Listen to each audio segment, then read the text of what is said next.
in the quiet suburbs, a young man found himself haunted by the echoes of a past tragedy and the spectral presence of a beloved uncle. His family history was deeply etched with sorrow.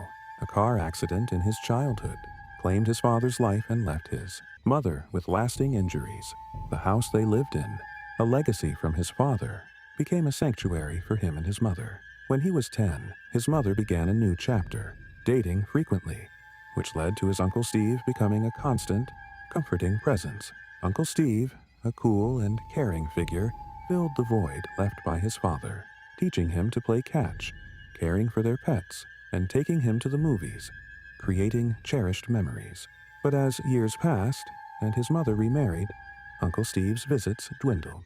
By 16, his uncle vanished from his life altogether, leaving him with unanswered questions. His mother, a compassionate soul who shied away from causing distress, was always vague about his uncle's disappearance, leading him to silently suspect the worst. At 18, the house became largely his own. His mother had moved in with her new husband, visiting only occasionally. For a young man, a house to himself meant late nights with friends and a general disregard for tidiness. Yet, amidst the newfound freedom, a profound loneliness would often creep in. He missed Uncle Steve, the father figure he had lost twice over. His only constant companion was Jojo, a 13-year-old Australian shepherd, who, in his old age, slept faithfully by his side.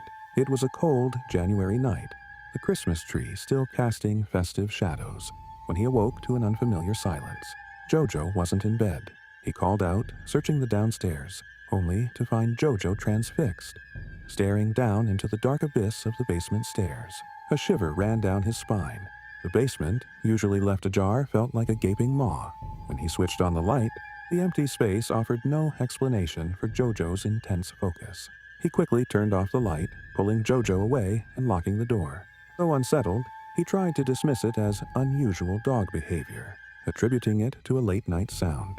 Back in bed, sleep eluded him.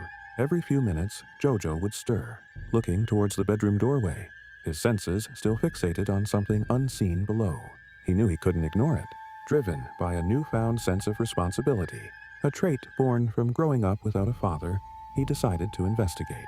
As he descended the stairs, Jojo followed, immediately returning to his silent vigil at the basement door. He stood beside his loyal companion, staring into the darkness, and, against his better judgment, called out, "Is someone there?" Silence was the only reply. He flicked on the light, the old steps groaning under his weight as he cautiously descended.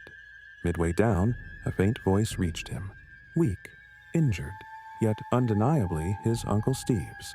His heart plummeted. He rushed to the bottom, but the basement was empty. "Uncle Steve?" he cried out, his voice trembling. Jojo remained at the top of the stairs, refusing to come down. He frantically searched, peering behind old furniture, but found nothing. Then, from the laundry room in the corner, a subtle sound, almost imperceptible. A primal fear seized him, and he bolted upstairs, leaving the basement light on. Jojo, barking for the first time in months, scrambled after him. He locked himself and Jojo in his room, his breath coming in ragged gasps, and called his mother. Whispering frantically, he told her about Uncle Steve's voice, about Jojo's reaction. His mother, surprisingly calm, tried to reassure him it was just a bad dream. But he doubled down, insisting on the reality of what he'd heard. It was then that his mother, with a heavy sigh, revealed the truth. Uncle Steve had died years ago from cancer. He couldn't comprehend it. "It's not possible, Mom. He's down in the basement right now," he protested. His mother, her voice firm, instructed him to call the police immediately. He hung up and dialed 911, reporting a break-in. Jojo and he waited in his room until the police arrived. He eagerly led them to the basement, recounting every detail. They checked every nook and cranny, including the laundry room, where he'd heard the faint sound. But it was empty, just as it always was. The house was clear. Feeling utterly foolish, he called his mother again. She finished her explanation, detailing how she couldn't bear to tell him about his uncle's death. After all, he'd already endured. Yet, this didn't explain the voice. He admitted his fear. She believed him, a terrifying realization that solidified his own chilling suspicion. He pretended to agree that it was his mind playing tricks, but held Jojo close, finding solace in his dog's presence. For a week, the house was a torment. He avoided the basement door, though Jojo no longer stared at it. He knew it wasn't a hallucination. Jojo's reactions confirmed it.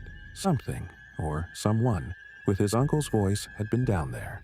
A year later, his mother sold the house, a decision he understood completely. In moments of fear, uncertainty, or danger, reciting Ayatul Kursi acts as a powerful shield. It reminds us that Allah is the ultimate protector over all things. Recite it after every prayer, before sleeping, and when leaving home. No harm can touch you when Allah's protection surrounds you.